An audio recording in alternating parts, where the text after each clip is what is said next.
আর বিশেষত দক্ষিণ এশিয়ার এই দুটো দেশ আমাদের এক সপ্তাহের বেশি যুদ্ধ চালানোর মতো রসদ নেই। আমাদের এমনিতেই মাথা কিছু ধার আছে, এই রাজ্য সরকারের দৌলত আমাদের আরো বেশি আছে, অ্যাভারেজ ন্যাশনাল অ্যাভারেজ থেকে বেশি আছে রাজ্যের মানুষের।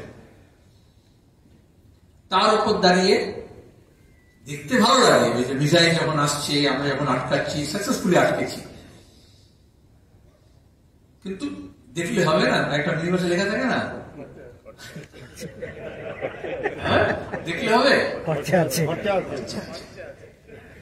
এই একটা এমন একটা পরিবেশ তৈরি করা হয়, মাস হিস্ট্রিয়া তৈরি করা হয়, যেখানে আমরা একটু কাণ্ড জ্ঞানের কথাই বলেছিলাম, বাস্তব জ্ঞানের কথাই বলেছিলাম, কমন সেন্সের কথাই বলেছিলাম, ট্রাম্প যারা বলছিলেন। কিন্তু যা হয়, একটা লড়কে লেগে পাকিস্তান একটা আবহাওয়া তৈরি হয়। আমরা এই জন্য এটাকে স্বাগত জানাচ্ছি, কিন্তু আমরা মনে করি যখন উভয় দেশ কথা বললো গত কয়েক বছর ধরে, 2014 থেকে যখন থেকে নরেন্দ্র মোদী এসছেন, সার্কের কোনো বৈঠক হয় না। গোটা দুনিয়ায় রিজিওনালিজম বাড়ছে।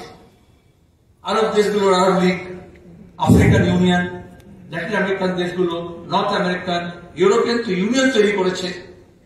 আসিয়ান, একমাত্র গোটা বিশ্বের দক্ষিণ এশিয়ায় যেখানে আমাদের কোন রিজিওনাল কোঅপারেশনের জায়গা নেই। ছিল, সার্ক তো তৈরি হয়েছিল, অনেকের আগে তৈরি হয়েছিল, south Asian association of regional cooperation, কিন্তু কোন রিজিওনাল কোঅপারেশন নেই। কারণ আমরা ভারত পাকিস্তানের সঙ্গে কথা বলবো না, খেলবো। তাহলে আজকে দাঁড়িয়ে সন্ত্রাসবাদী হামলা হলো, তারপরে আমরা তাদের শিক্ষা দেওয়ার চেষ্টা করলাম, তারপর ওরা রিটালিয়েট করলো, তারপরে মার্কিন বিদেশ সচিব আমাদের বিদেশ সচিবের সঙ্গে কথা বললেন গতকাল, ওদের আর্মি চিফের সঙ্গে কথা বললেন, এবং তারপর বল করা, সে যেভাবেই হোক। কিন্তু একবার যখন আলোচনা শুরু হলো, আজকে বিদেশ সচিব বললেন যে আগামী 12 তারিখে 12টার সময় দুই দেশের ডিজিএমও তারা আবার কথা বলবেন।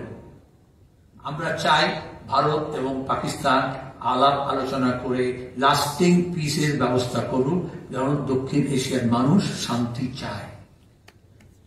আর সঙ্গে সঙ্গে সন্ত্রাসবাদের যে ভিত আছে, যে ভিত্তি আছে, যে সমর্থন আছে, তাকে নষ্ট করতে হবে। এই সুযোগে ভারতের কাছে এই সুযোগ ছিল বা আছে, যেখানে দাঁড়িয়ে আমরা টার্ম ডিক্টেট করতে পারি, এবং সেখানে দাঁড়িয়ে পাকিস্তানের ভূমি থেকে আমাদের দেশে সন্ত্রাসবাদকে মদত দেওয়া চলবে না, এই জায়গাটায় আমাদের নিয়ে আসতে হবে। আমি জানি না আলোচনার শর্ত কি হয়েছে, আপাতত সিজ ফায়ার হয়েছে, কিন্তু এটা সদর্থক পদক্ষেপ, তাকে আমরা স্বাগত জানাচ্ছি। কিন্তু এখানে শেষ নয়। আমাদের এখন যা হয়, ভক্তকুল নামবেন হলেই করে দেখো, ও তো ইউক্রেনের যুদ্ধ মোদী থামিয়ে দিয়েছিল বলছিল, কিন্তু আমাদের যুদ্ধ আমরা থামাতে পারতাম।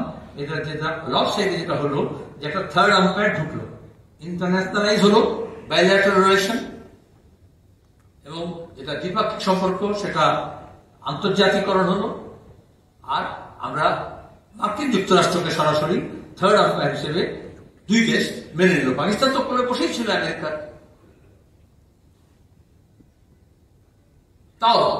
তাও যেহেতু আমাদের অনেক বেশি স্টেক হচ্ছে শান্তির উপরে, এবং যুদ্ধটা যাতে এসকালেট না করে সেটা আমরা চেয়েছিলাম, সেজন্য আমরা স্বাগত জানিয়েছি। তার নিটিগিটির মধ্যে আমরা যাচ্ছি না।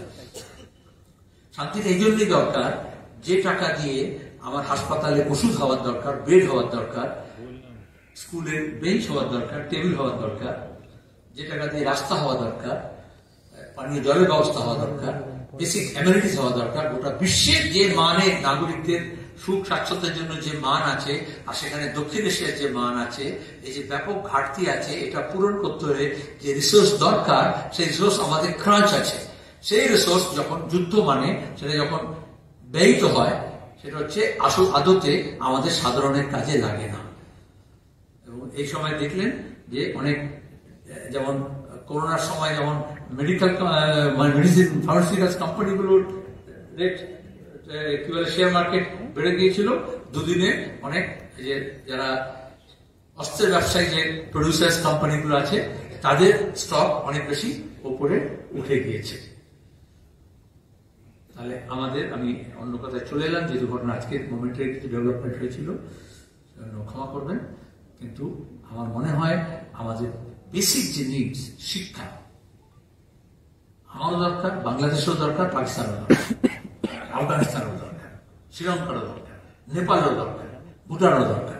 স্বাস্থ্য, বাসস্থান, কর্মসংস্থান, সেটার উপরে আমাদের জোর দিতে হবে। অনেকে মনে করেন আরে এখন যুদ্ধ চলছে, এখন কি আর এসব নিয়ে কথা বলা যাবে? আসলে ও ফর্জি মুদ্দে আতে रहेंगे, हम असली मुद्दे पर अड़े रहेंगे। সর্দার আসমির একটা পুরনো কবিতা ছিল, যখন ঝড় হচ্ছে, ঝঞ্ঝা হচ্ছে, তখনও কি গান করার সময় থাকবে? হ্যাঁ, তখন সেই ঝড় ঝঞ্ঝা রোধ করার জন্য যাতে মানুষকে মোটিভেট করা যায় সেই গানই করতে হবে। সুতরাং আজকে দাঁড়িয়ে যেটা নিড বেসড, আমাদের যেটা প্রয়োজন এবং সেই প্রয়োজনকে ফুলফিল করার জন্য সরকারকে বাধ্য করা এবং সেজন্য আন্দোলন সংগ্রাম গড়ে তোলা, সেই আন্দোলন সংগ্রামের জন্য আরো বৃহত্তর ঐক্য গড়ে তোলা, যেটা সুমন বলল, দাবিগুলোকে সুনির্দিষ্ট করলো এবং তার ভিত্তিতে দাঁড়িয়ে শুধু যারা ওষুধ শিল্পের সঙ্গে যুক্ত আছেন, শুধু যারা মেডিকেল নেসেসিটিতে তারা নয়, শুধু চিকিৎসক নয়, লার্জার যে কমিউনিটি, যারা সবাই আমরা অন্য কোনো ব্যাপার হোক বা না হোক, সাধারণ মানুষ হিসেবে, খেটে খাওয়া মানুষ হিসেবে, শ্রমজীবী মানুষ হিসেবে, নিম্নবিত্ত মানুষ হিসেবে, মধ্যবিত্ত মানুষ হিসেবে আমাদের যেভাবে আউট অফ পকেট এক্সপেন্ডিচার বেড়ে যাচ্ছে স্বাস্থ্যের জন্য, এবং তার একটা বড় কারণ হচ্ছে এই ওষুধের তরুণ, সেখানে দাঁড়িয়ে এই সবাইকে সূত্রবদ্ধ করে আমাদের যোদ্ধা আন্দোলন যদি আমরা করতে পারি, তবে এই কনভেনশন সফল হবে বলে মনে করব। ধন্যবাদ।